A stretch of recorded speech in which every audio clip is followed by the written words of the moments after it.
One of the more common human experiences is buying food, whether at a supermarket, a farmer's market, a roadside stand, or even a food bank. But rarely do we think about how the food we buy or any of the products we consume got to their destinations. And there's an entire sector behind the transportation and distribution of the products we use every single day. Hey there, welcome back to another episode of C-Suite Unplugged, an Alberta Better podcast series. In this series, host Adam Lake talks to Alberta's top CEOs, entrepreneurs, and business leaders about their journey to the C-suite, what keeps them up at night as an Albertan and as a leader in their industry, and what their outlook is for the future. On this episode, we're talking to Jeff McCaig, who heads up one of Western Canada's largest transportation and logistics companies, Trimac. And we dig into his former life as a lawyer, the transition to joining Trimac, and his other roles in Calgary's business community. We'll even hear the story about how Jeff and a few friends brought the beloved Calgary Flames to the city. And we'll also dig into the company's story, Jeff's outlook on the future of the company, and the future of Alberta.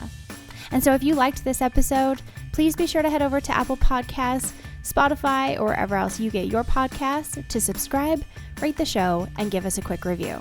For now, enjoy this conversation with Jeff McCaig.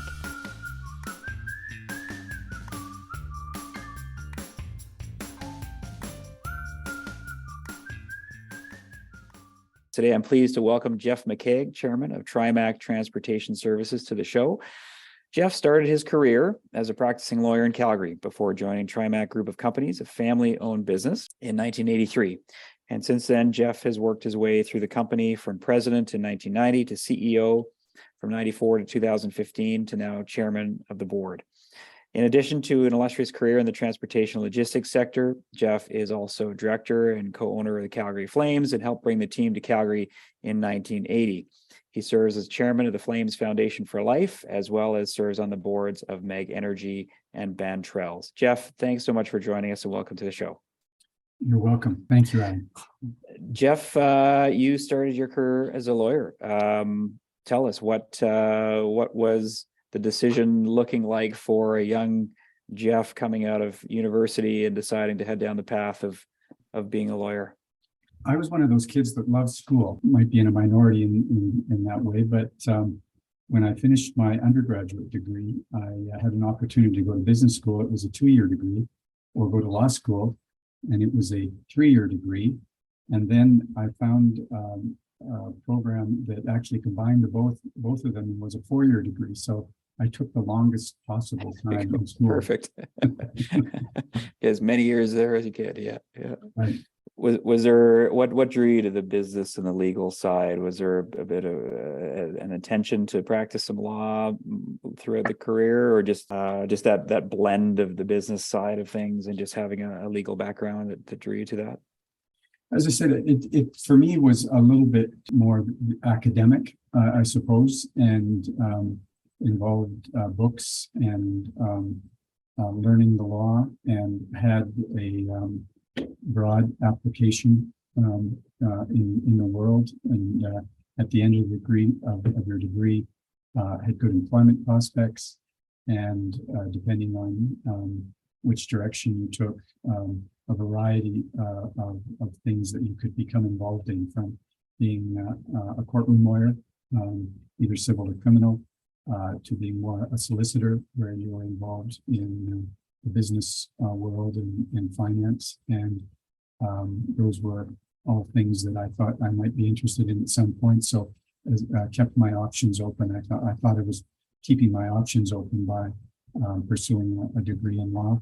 And people I knew that had gone that route, I admired them, and I also felt they were enjoying themselves and had good career prospects. So I was starting to be a little bit more serious about getting a real job that paid, as opposed to staying in school forever.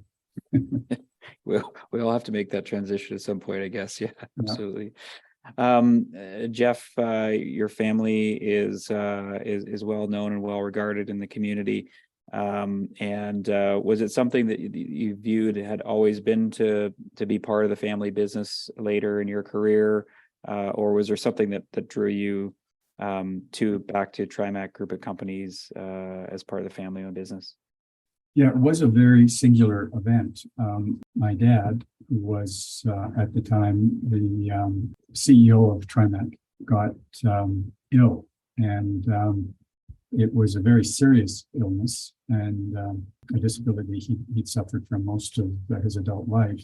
But it got to the point where he was facing a potentially end of life situation, depending on the outcome of surgery. And as you can imagine, we spent many hours together as he was going through that process and the preparing for the surgery. And it came down to a question in his mind, and he encouraged me to consider leaving the practice of law and joining the family firm. And his way that he put it to me, he said that whatever happens, you're going to have to deal with our family business in one form or another. I was the oldest child and the only one interested in business at the time. And he said, if you are willing to come now, then you'll start to learn the business sooner as opposed to later. And if I'm successful, if my surgery is successful, I will, you and I will be able to work together for some period of time. I don't want to work much longer. Maybe if I'm really lucky, 10 years, and you and I can work together. Or if the worst happens, then at least you'll be launched into a position where you can start to deal with the challenges of taking on the ownership of a family business. So that was a pretty compelling proposition to me, and I immediately made plans to leave the practice of law, sell my practice.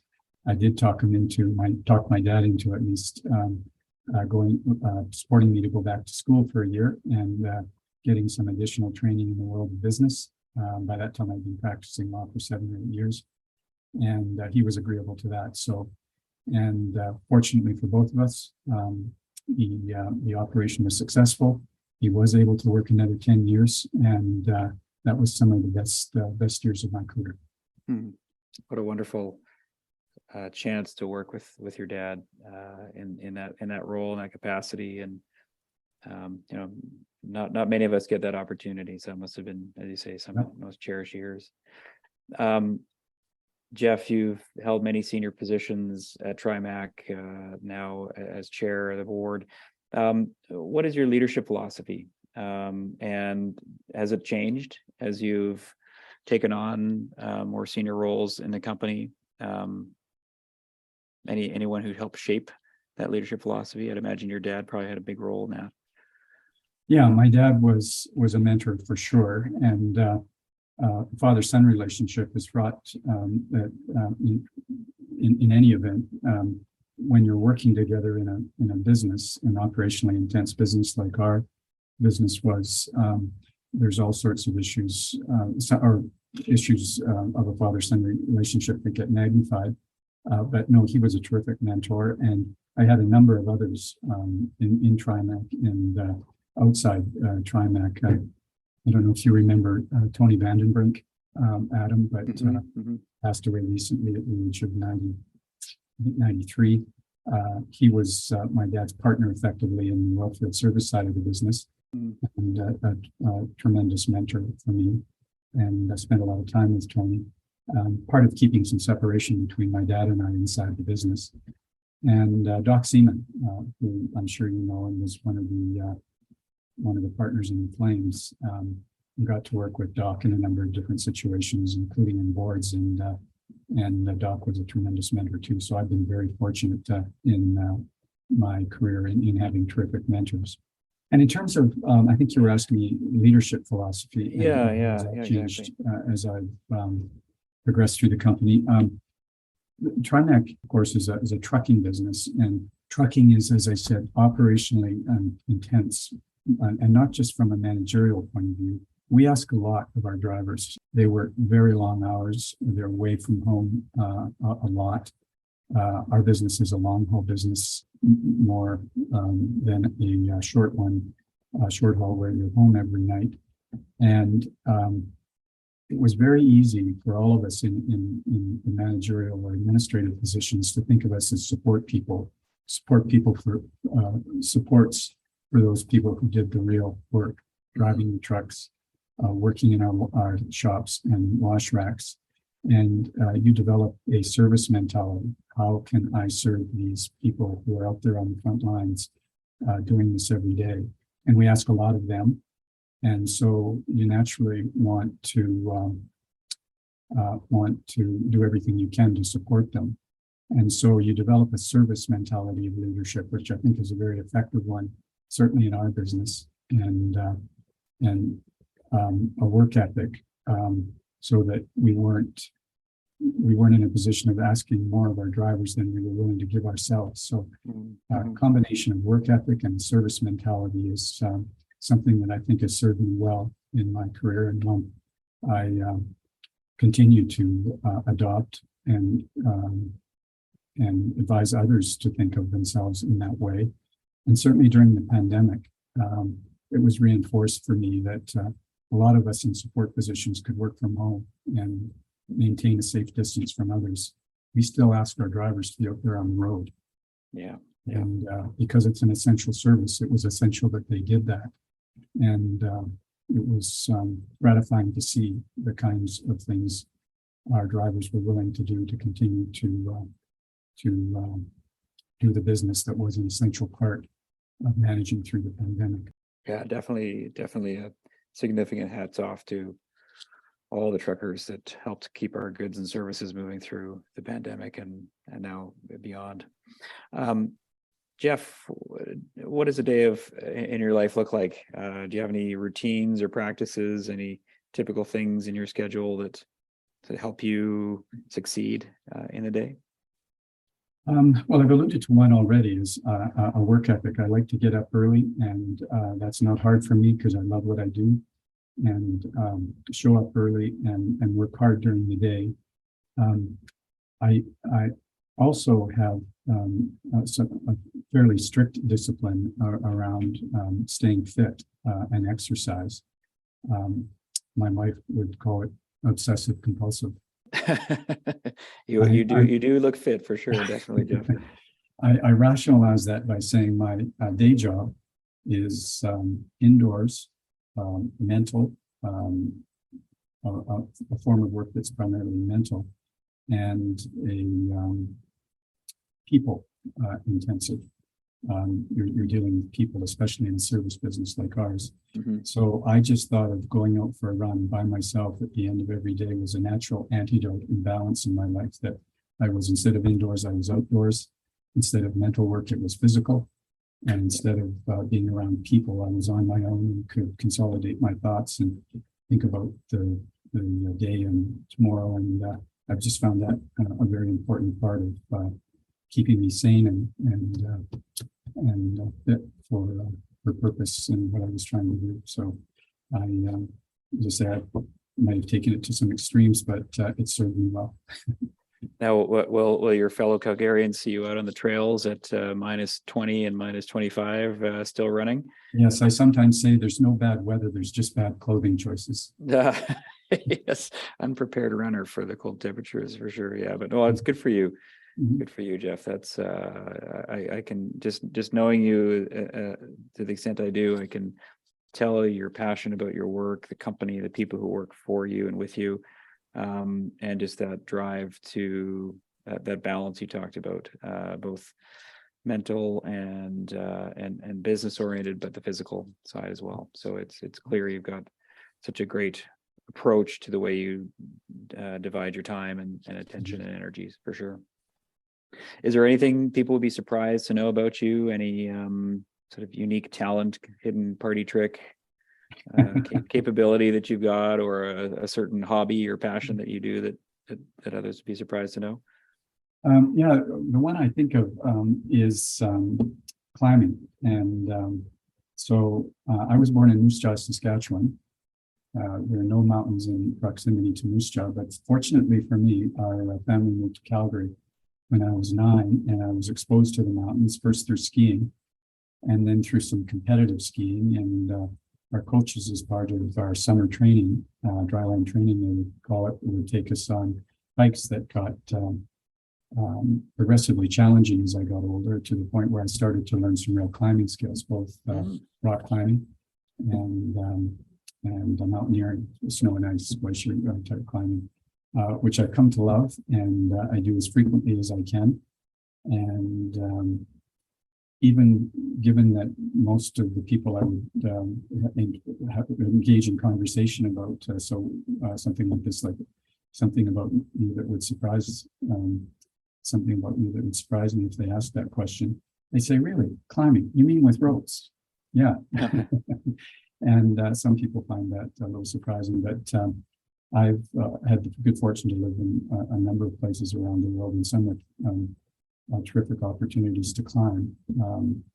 And we're as fortunate here as anywhere in the world in terms of the quality of the resource and how little it's used. You could go out and pick up one of the most popular routes in one of the closest mountains to Calgary and have it to yourself on the best summer day in the weekend. Whereas other places, I've been California, Switzerland, even South America or the Himalayas, those routes are crowded. You have to make reservations in some cases years in advance. And here we've got it all in our backyard and completely accessible. Yeah, that's wonderful. Well, hopefully your ringing endorsement there doesn't all of a sudden make it crowded for your next adventures. But you're right, we do have such an amazing place where we live and can go do the things we love to do. Jeff, as we wrap up sort of your background and your career path, what advice would you have to someone starting their career? Anything you'd tell them to either do or not do? When you have a choice between something more challenging or less challenging, always take the more challenging choice. And I think I learned that from my dad in a funny sort of way. He started driving a truck for his father. And when he was asked to come in and do some dispatch, he thought, gee, is that a challenge I want to take on? And his attitude was, well, if things don't work out on the dispatch desk, I can always go back to driving a truck. Yeah. So the lesser challenge is usually still available if the first and more challenging opportunity doesn't work out. Yeah, that's wonderful advice, which is a great segue, Jeff, to the next section, which is really about the sector and Trimac. And you alluded to the company starting in Saskatchewan, began as a small family trucking company. Perhaps share with us the origins of Trimac and how it ended up to become based here in Calgary. Well, it started by my grandfather. He and his family immigrated to Canada from Scotland after the First World War. His father, my great-grandfather, was a veterinarian, part of the British Veterinarian Corps in the First World War, in which they had a lot of draft animals and had a great need for veterinarians. And he was asked to stay on after the end of the war, after the armistice, to care for the animals. And by the time he got back, and you might recall this little bit of history, is that the UK and Scotland in particular was in recession. All the men coming back from military service. We didn't have John Keynes then, so they turned off the spending caps right away. Yeah, they spent so much during the war. So there was a very severe depression and very little work, even for a trained veterinarian. And they had Canadians stay with them, stay in the family home in Scotland while my great-grandfather was away in the field, and heard about what a wonderful place Canada was. So they packed up their entire family, got on a boat, arrived in Halifax, took a train across the prairies. They had some relatives in Saskatchewan and started a farm there. And my grandfather was 9 at the time. And he saw how hard my great-grandfather worked. And as he would call it, the drudgery around taking care of animals. And when we started to have mechanized vehicles on the prairies, he thought that was the best opportunity he had ever seen. So he was drawn to trucks, and he grew up spending as much time around trucks and motorized equipment as he could. He served in the Second World War and had already developed some trucking business. But at the end of the Second World War, he came back and saw an opportunity. Moose Jaw had developed, there was a refinery had developed in Moose Jaw during the war to support the Alaska Highway effort. And he saw opportunity in two things that he knew well how to do: drive a truck and how to deal with motorized vehicles and haul fuel. So he took that opportunity, and the business grew from there, from his shop and my grandfather. And what was the decision to bring it to Calgary, Jeff, out of My Saskatchewan? grandfather had three sons, all of whom worked in the business at various points. My dad was the oldest. Our trucking business at that time had three locations: Moose Jaw, Regina, and Saskatoon. And my grandfather had a friend who had a similar business, trucking business in Alberta, a little older than my grandfather. And he decided to retire and didn't have any sons to take over the business. Had terminals in Lethbridge, Calgary, and Edmonton. And so phoned my grandfather and said, I'm going to sell the business. I've got an offer from a British firm, but I'd far rather sell it to you, Jack, than to this British firm. I would feel a lot better about my employees working for you than a firm I know a lot less about. And my grandfather kind of gulped and said, well, Mr. Trimble, your business is quite a bit larger than ours, and I'm not sure we could finance it. But they did come to an agreement where Mr. Trimble financed part of it, and our bank, my grandfather's banking relationship in Saskatchewan, was able to step up in a way that allowed us to complete a transaction. And my dad, being the oldest of the three sons, agreed to move to Calgary. And I was about 9 at the time, and he promised us that we'd move back to Moose Jaw as soon as he got things organized and things working well. And of course, we never did. Calgary was a long opportunity. And here you are. Calgary's gain, Moose Jaw's loss. We'll put it that way for sure. Jeff, Trimac's been a tremendous company in terms of its employer status, its partnerships. For example, recognized as a top transportation company for women to work at. You're involved in the Northern Resource Trucking Partnership involving 12 First Nations, including the Métis, Dene, and Cree. Can you tell us about how that is sort of part of the spirit of the company and why that's important to you and to the success of the company? I guess I would say that almost happened naturally with us. That trucking is a very difficult job, and it's long hours and relatively low pay. And I think it should be higher pay. And as you know, Adam, we've worked on some initiatives to certify trucking as a trade and even a profession ultimately. And I think it deserves that. These are not just very hardworking people, but very knowledgeable people, and absolutely essential to safety on our public roadways. So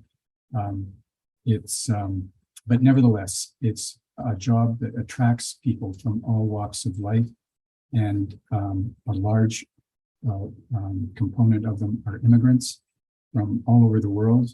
My grandfather, when he came here as an immigrant, that was he was attracted to trucking because that was a business that he could get in, relatively low barriers to entry. And so it's almost like we've been that way for a very long time. And then you mentioned our relationship with the 12 First Nations in northern Saskatchewan, where we haul out of the mining industry, hauling for the mining industry, primarily the uranium mines, but other mines, gold mines, and so on.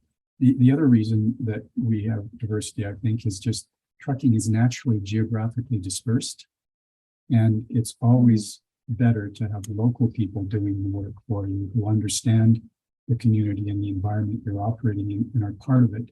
So we've just naturally been a very diverse group of people, from both right from the trucking and shop up into the administrative ends. And when diversity started to become more prominent as an issue, and that we as a nation, we as the globe needed to be more inclusive, more equitable, and understand the value of diversity, we looked around at ourselves and said, we didn't want to rest on our laurels or be complacent, and said, gee, we've been diverse for a very long time.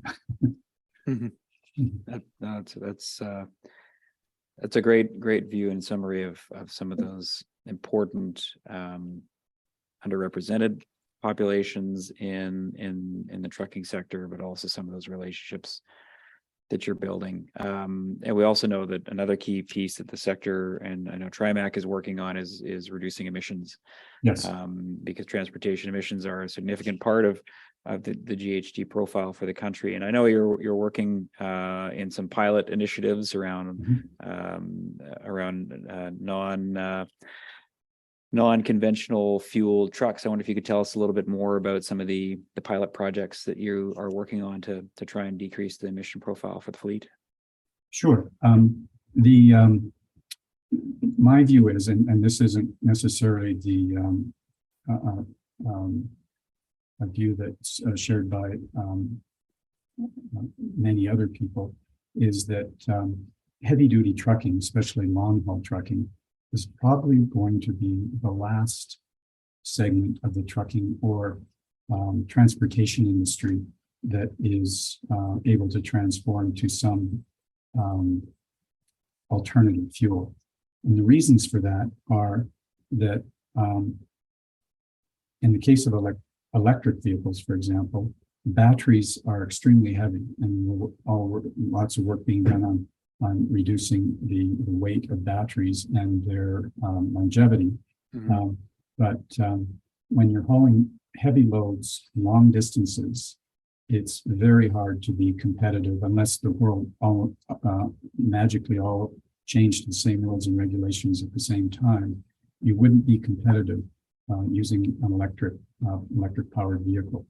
Another potential fuel is hydrogen. And you mentioned a program that we're working on. We're part of a partnership called Azatec, which is the Alberta Zero Emissions Truck Electrification Collaboration. And it's a combination of electric motors and hydrogen fuel cell. And we've been working on it for a long time. And we actually had our first demonstration run between Calgary and Edmonton here this month. Hydrogen is a much less energy dense fuel than electricity. There are some CO2 issues around producing hydrogen, which I know you're familiar with. And its cost is as much as 5 to 10 times the cost of diesel. So we'll continue to work on those programs, and the regulatory environment will evolve, and it may make electrics or hydrogen or other forms of alternative fuels or energy competitive ultimately. But for now, it seems to me at least to be a way in the future. Another technology that I am, at least I personally am quite excited about, is a technology that allows us to capture not just CO2, but other greenhouse gases, most of the NOx type gases in the tailpipe of our truck. And not only does it capture through a filter system using waste heat and kinetic energy, it separates the gases and puts them into industrial gas cylinders, the kind we would see in a hospital or a pharmaceutical company or a food and beverage company, where they're using these products, commercial products, for the production of their commodities. And I am hopeful of technology like that, which is at this point capturing 80 to 90% of those greenhouse gases. Oh, wow. At point of emission, will allow us to get close enough, not to zero, I don't think, but close enough that we'll, and with other technology changes and adaptation to a warming planet, that we'll be able to continue to use hydrocarbons as part of the fuel menu for a long time to come, if we can and combust it cleanly. Yeah, frankly, as you point out, Jeff, it's all about the emissions. It isn't necessarily the fuel necessarily. It's just about how do we reduce the emissions profile. And Jeff, what do you anticipate in terms of some of the timing of? Like, do you see lots of targets? There's lots of targets around 2030 and 2050. I think I would agree with you that the long haul trucking sector probably one of the last to be really decarbonized. Is this something, and I guess the other, frankly, issue is capital cost of turning over an entire fleet. I mean, these are things that you don't just sort of discard the old and in with the new. Is this sort of decades long transitions to sort of recalibrate the fleets? I believe it is. But I should admit, when my son first, and as you know, our children are probably more acute observers of the environment and more concerned about it than we seem to be when I was that age, at least, pointed out to me that we were going to have, we should start to think about autonomous vehicles. I said, yeah, boy, that's really interesting, Rob. But fortunately for me, I'll be long retired before there's any autonomous vehicles. So that's your problem, not mine. There are autonomous vehicles today, so it happened a lot faster than I ever imagined. Yeah, no doubt. It's yeah, we see lots of things with autonomous vehicles, low emission vehicles, and it's so hard to predict when all of this is really gonna take effect. But one thing for sure is that the sector is critical to our prosperity, to our quality of life, or to our economy and industry, and B, so many interesting pressures and technologies that it's facing from both a fuel energy side, but also technology side.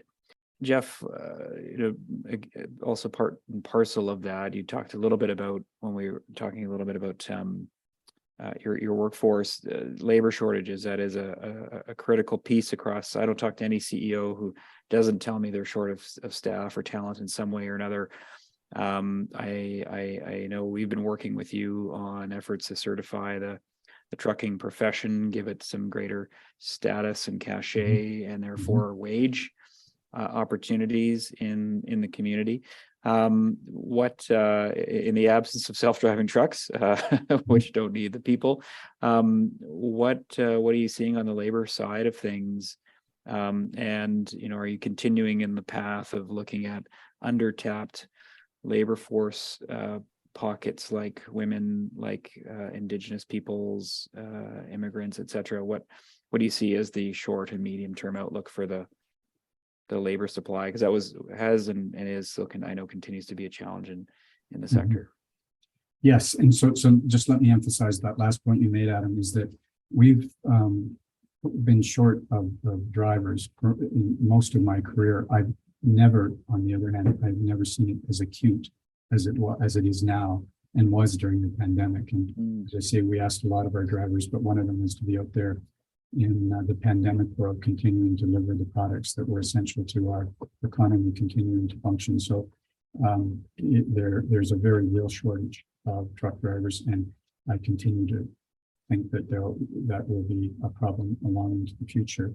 What we're doing about it is, as you say, tapping different demographics to consider trucking, and to make trucking a more desirable profession, and easier for different demographics. And so, for example, we have gone to almost all automated transmissions.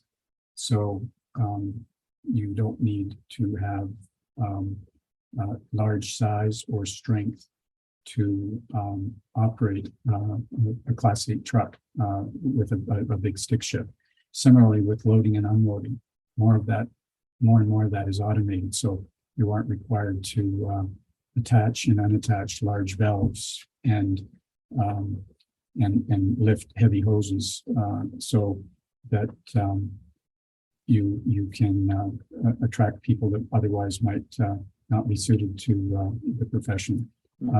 Through technology, our ability to communicate with the driver inside the cab of the truck, not while it's moving, because that's a safety hazard, isn't as bad as, so we can't communicate while the truck is in motion, but we have ongoing communication with the driver in the cab, so that it's not as isolated an occupation as it once was. And the other thing about trucking is it's one of the few professions or trades in an industrial economy that still has effectively a piece rate.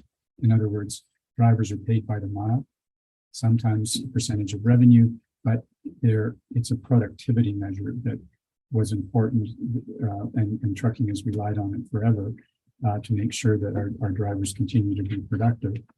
And that's harder and harder to do these days with unforeseen circumstances like traffic, accidents, other things that keep them from being as productive as they'd like to be. In other words, keeping the wheels rolling. And so with all of the new technologies, we no longer have to rely on the relatively blunt instrument of a piece rate. And more drivers now are on salary. And so they have more security around their income. So I think that's going to be helpful as well. And then, as you say, there's going to be autonomous vehicles. It's just a question how quickly they come. And that's kind of the ultimate source of solving this problem is needing less drivers in the future. The stepping stone that we're already experimenting with is what's called platooning. And much like you see a peloton in a bicycle race, if you can develop technology, and I know you've experienced this in passenger car as I have, adaptive cruise control and lane departure technology, that maybe you just need one driver for two trucks, and the second truck can be driverless because it's effectively attached through adaptive cruise control and lane departure systems. Interesting. So that you can take it the long haul without needing two drivers. You can have one driver. So that's going to be part of the solution as well, I think. And there are places that are experimenting with more than just two, but in fact, a train of trucks in more remote environments where you can have a number of vehicles and effectively in a platoon.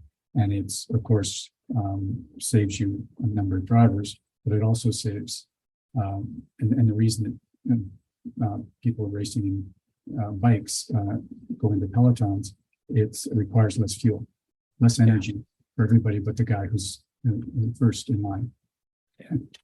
Yeah, that's a fascinating concept to have, because it's sort of, I think it's either been assumed to be it's either all driver or no driver, but this notion of a bit of a convoy with, as you say, one driver and then a fleet behind it. That's a really interesting concept. Yeah, that's fascinating. Jeff, continuing on the labor side, the work around an apprenticeship training program that we've alluded to in terms of some of the certification credential for truck drivers. Do you think that would have a big change on the supply of labor, the people willing to go into the career? Yes. Do you think that? Yeah, I do think it. I do think it's an important part of making the profession of driving a truck more attractive to a broader range of people. And I'm, as you know, very supportive of that. And I think we're starting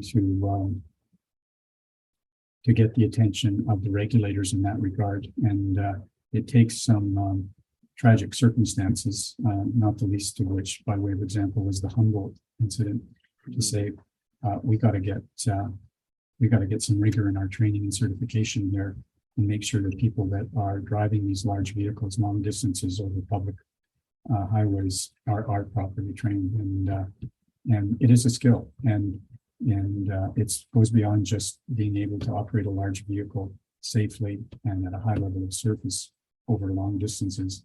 They're also product stewards. What they're hauling, as there's a great variety of things that go in a truck. In fact, one of our trucking associations had a motto at one point to say, if you've got it, a truck product.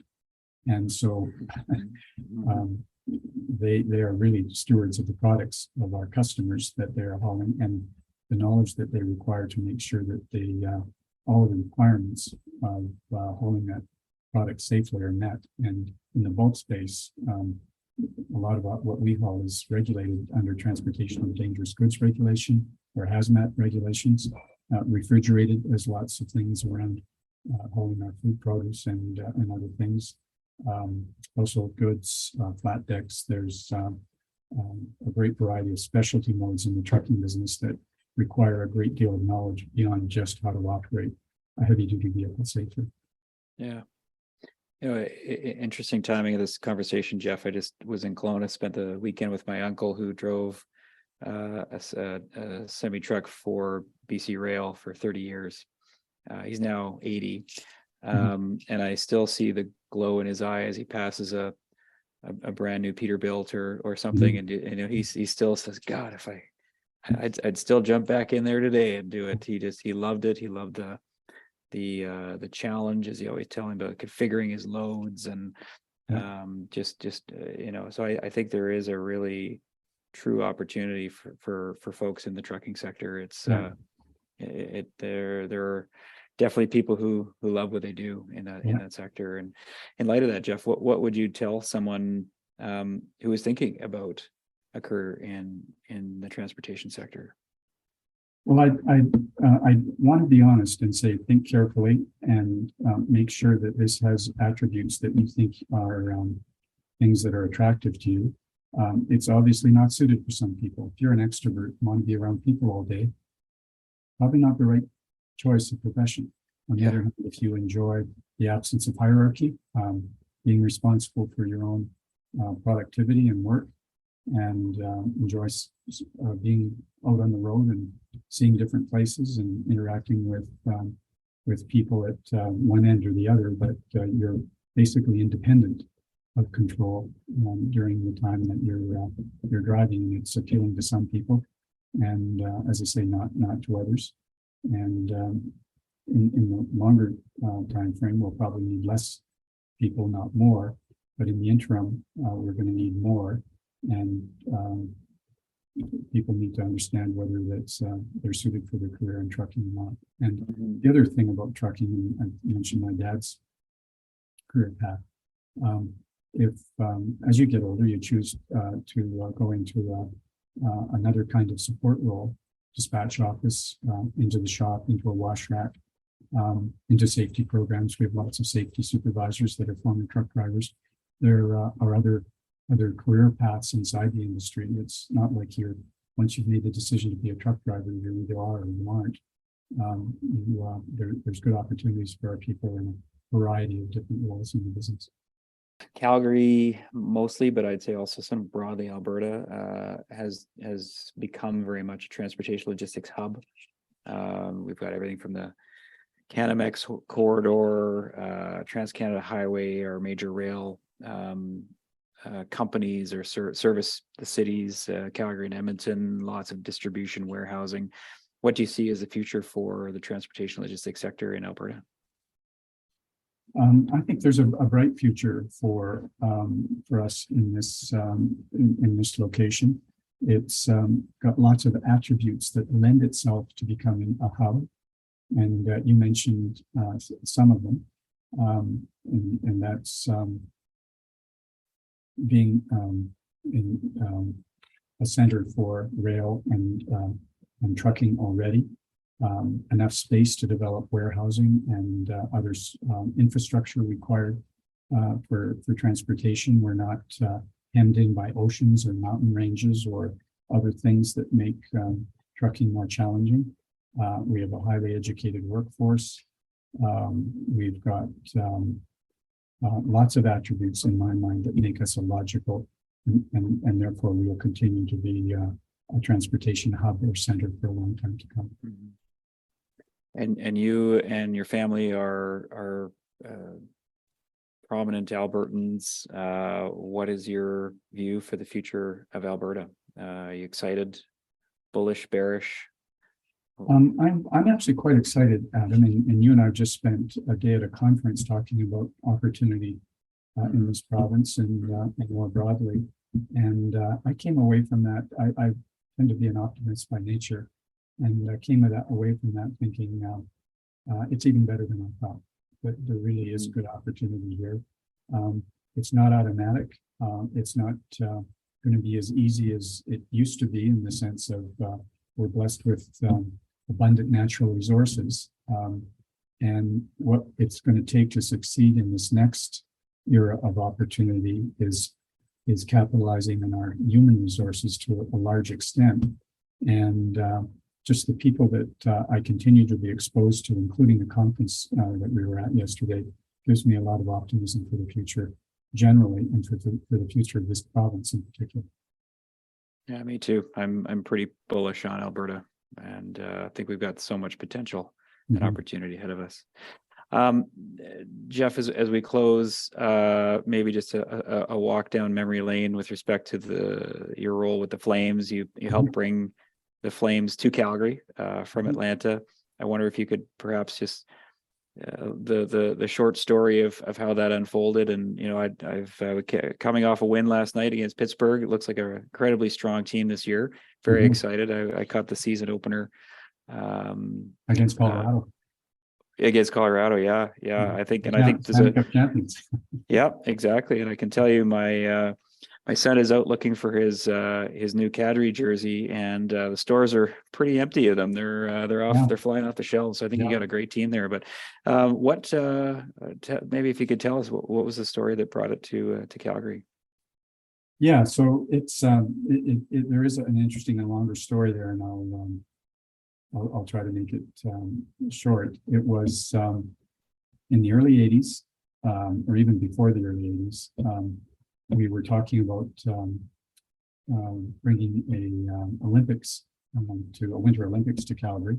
It would require a large venue, the size of the Saddle Dome, and the idea occurred to a number of prominent business people in Calgary, like Doc Seaman and Harley Hotchkiss, that it would therefore allow us to also, potentially at least, attract an NHL team. The Doc and a number of others, Doc and Harley, went and spoke to the government at the provincial level, who was contributing a significant amount of capital to develop the infrastructure for the games, or was committing to it. If they'd be willing, or would consider giving us, if we were able to attract the team, the right to use the Saddle Dome on some basis after the Olympics were done, and potentially even before, depending on when the facility got built. And they thought, and Peter Lougheed saw immediately the opportunity, because there's very few things that can attract the number of people to a venue like a Saddle Dome on a regular basis that would make it somewhat economic in a smaller market like Calgary. So they were able to come to an agreement.